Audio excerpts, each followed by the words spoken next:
올해는 전국 비구니회 창립 50주년이 되는 해입니다. 6천여 명이 넘는 비구니 스님들의 구심점으로 그 역할을 톡톡히 해나가고 있는데요. 오늘 뉴스인뉴스에서는 전국 비구니회 수석 부회장 이련 스님을 모시고 이야기 나눠보도록 하겠습니다. 스님 안녕하세요. 안녕하십니까.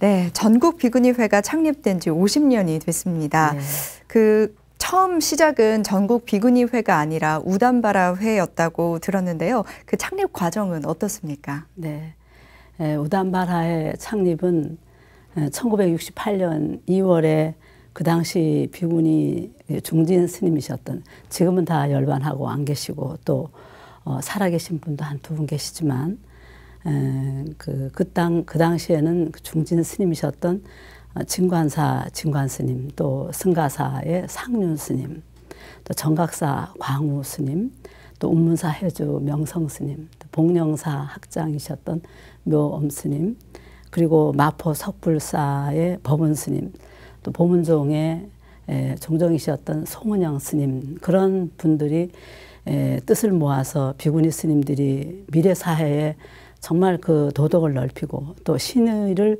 밝혀서 사회의 지도자로서 제대로 역할을 할 수 있도록 어떤 체계를 세워야 되겠다는 이런 그 원력을 가지고 시작하셨습니다. 그 당시 신망이 높았던 스님들이기 때문에 다 따르고 해서 결성화되고 더 결속화돼 가지고 1985년도에 다시 우담바라회를 대한불교 조계종 전국 비구니회로 개칭하고 나서 굉장히 활성화된 셈이시죠.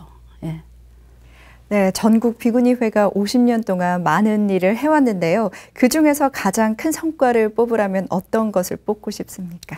아무래도 지금 현재 수서에 있는 그 법룡사 비구니회관,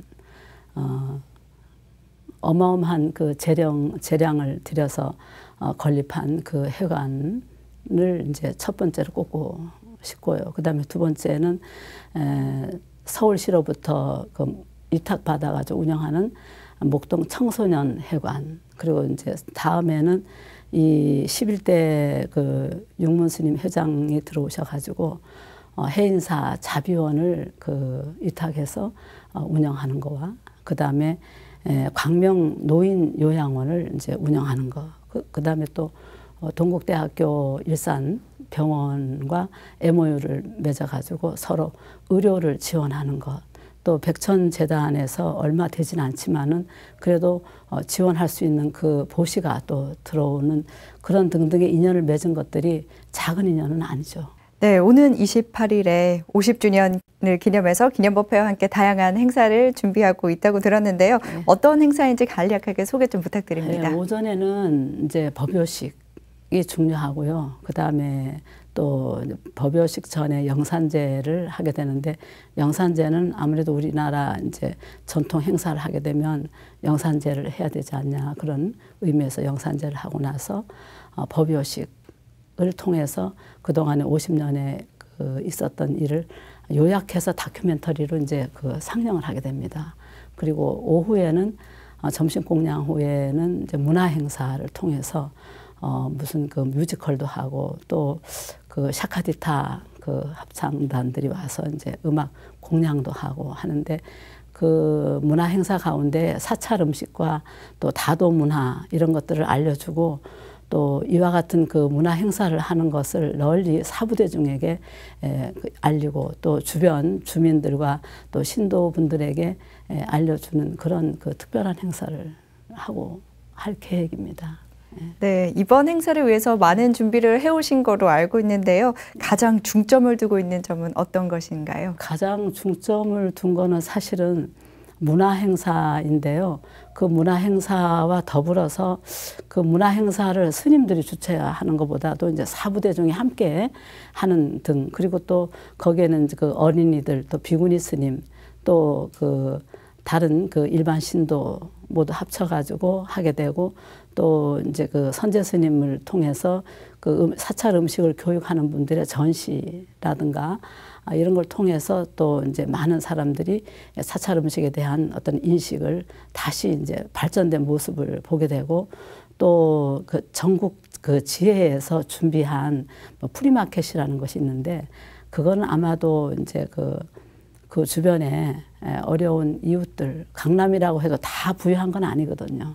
그 가운데서 또 어려운 사람들을 위해서 보시할 수 있는 그 백미를 가지고 이제 증정식도 하지만은 거기에서 남은 금액으로 또 보시도 하고 이런 그 프리마켓 그 행사를 하고 할 계획입니다. 네, 불자가 아니더라도 많은 분들이 관심을 가질 만한 그런 행사가 될 것 같은데요. 네, 반세기를 걸어온 전국 비구니회 과거를 돌아보면서 이제 미래 비전도 제시할 수 있을 것 같은데 앞으로 전국 비구니회에 과제가 있다면 어떤 것이 있습니까? 과제라면은 앞으로의 과제는 아무래도 이 그 출가 수행자들이 고령화가 되다 보니까 우리가 노후에 또 어떤 그 스님들 복지 문제를 어떻게 생각해야 되지 않느냐 이런 고민을 하게 돼요. 물론 그 해인사 자변이라든가 또 광명노인 요양원도 있지만은 또 동국대학교 일산병원을 통해서 의료 지원을 받고 있지만은 그런 거 외에 좀 더 스님들이 병 들어가면서도 내가 참선하고 사경도 할 수 있고 또 연불도 할 수 있는 그런 공간을 마련해서 스님들이 편안하게 노후에 수행생활을 하면서 병동생활에서 그 환우 생활을 하는 것이 아니라 수행생활을 하면서 내가 그 여생을 보낼 몸이 건강하지 못하더라도 한쪽에서 수행을 하면서 연불 기도 참선하면서 수행할 수 있는 그런 공간을 마련하는 것이 아마 이 회장 스님의 수건 사업일 것 같아요. 네, 지난 50년 동안 비구니회가 불자들의 든든한 버팀목으로 톡톡한 역할을 해왔는데요. 앞으로 50년, 100년의 그 역할도 기대하도록 하겠습니다. 오늘 말씀 고맙습니다. 감사합니다.